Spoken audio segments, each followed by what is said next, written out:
Learning history will make you wealthy in the age of AI. Remember when your art history teacher talked about art and empires? The importance of knowing ancient Mesopotamia? It was in a cool, darkened lecture hall, and the droning and monotonous voice was a perfect cure for insomnia. As hard as you might have tried, you probably nodded off. At the time, you couldn't see the relevance of looking at the work of dead people. How is any of this going to matter? Well, you might be surprised to learn that history could be your key to taking advantage of the rise of general AI.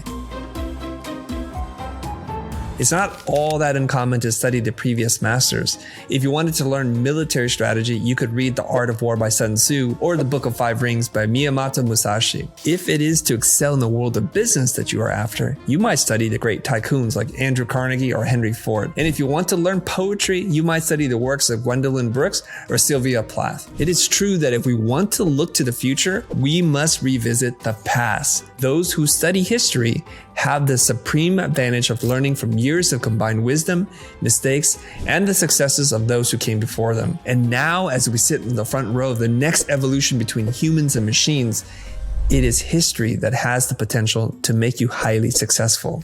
How?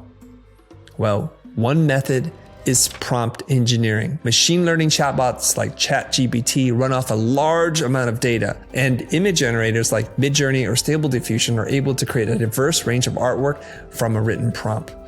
Language and history are your friends if you want to use these tools to their highest potential. Those who know how to command language and ask the right questions will inevitably be further ahead than those who don't. Right now, AI can be used to assist with copywriting, blog posts, newsletters, marketing funnels, creative direction, and even concept art. It's really incredible, and sorry to say, but the machine is able to learn faster than you. It can access more data, learn from interactions, and it's able to learn from multiple sources at the same time. Unlike us humans who have a limited capacity to learn from multiple sources, we usually need to focus on one thing at a time. We absorb information through lectures, books, videos, and audio recordings, and then we process that information and evolve as people. And even though AI learns in a similar way, taking in information becomes smarter and more skilled. With AI, it happens over a much shorter time frame.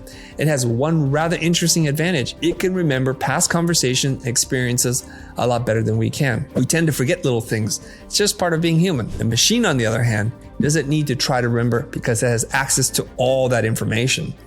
Plus, the machine already has extensive art history knowledge, knows about every design movement, piece of literature, poetry, and more. It's kind of like being able to have access to a historian 24/7. Although there are still moments when a chatbot spits out something weird or false, so you'll still need to do what any respectable content creator or business owner would do and cross-reference for inaccuracies and check for biases. In February, the company OpenAI responded to concerns about ChatGPT's bias by saying, "We are investing in research and engineering to reduce both glaring and subtle biases in how it responds to different inputs. In some cases, ChatGPT currently refuses outputs that it shouldn't, and in other cases, it doesn't refuse when it should." While OpenAI tries to solve that problem, you can begin brushing up on the history of whatever industry or niche you're in. Here's why it's so important.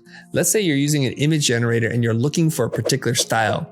The machine already knows the name of that style. The question is, do you? In order to pull better information from the machine, you'll need to understand what those terms are and why art history, music history, and history in general are so important. For example, let's say I wanted to begin creating AI art and become the next 21st century René Magritte, a Belgian artist who created incredibly conceptual surrealistic art. I would need to know who Magritte was before I could ask ChatGPT to pull up some information about him or get Midjourney to create an image inspired by his style. When you're making content for social media, you can run the title or topic idea through ChatGPT and tell it what to prioritize for, the tone of voice, the objective that you want, and see what it comes up with. This is really exciting because if you've been studying your niche extensively, you can now bank on all of that information. If you're a copywriter and you know who David Ogilvy or Joseph Sugarman is, you could ask ChatGPT to provide you with copy in their style of writing. If you don't know a lot of history, you can still use ChatGPT or of course Google to do a little research first.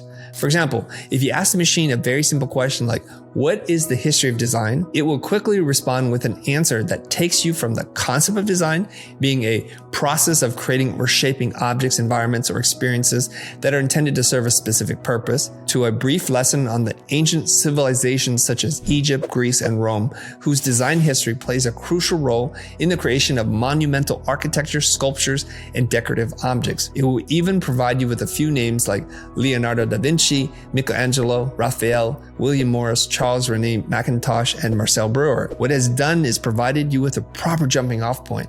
You can now ask it to provide more detail on any of the areas it listed, essentially zooming in on its initial response. Right now, you have a real opportunity to become one of the first in your field to truly master the tool of AI.